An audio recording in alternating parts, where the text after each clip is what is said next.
ก่อนอ๋อโถแบบ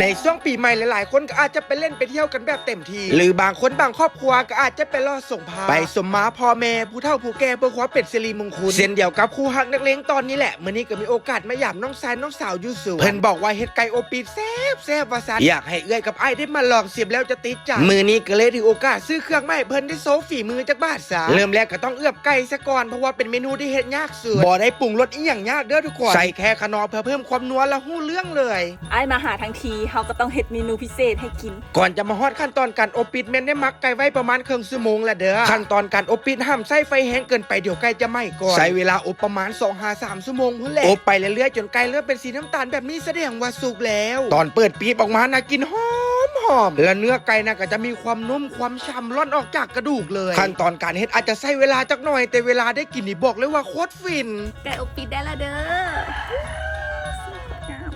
ไก่สุกแล้วก็ไม่เฮ็ดเมนูต้มแซ่บดูข้างหมูกันต่อขั้นตอนการปรุงก็บ่ได้ยุ่งยากใหญ่เพิ่นใส่แค่ขนอสุกก้อนแล้วต้มยำใส่ประมาณ2ก้อนหู้เรื่องเลยรสชาติเข้มข้นแซ่บนัวได้ใจค่ะหลังจากใส่ทุกอย่างลงไปแล้วซีซั่นนี้ยั่วน้ำลายค่ะกระดอทุกคน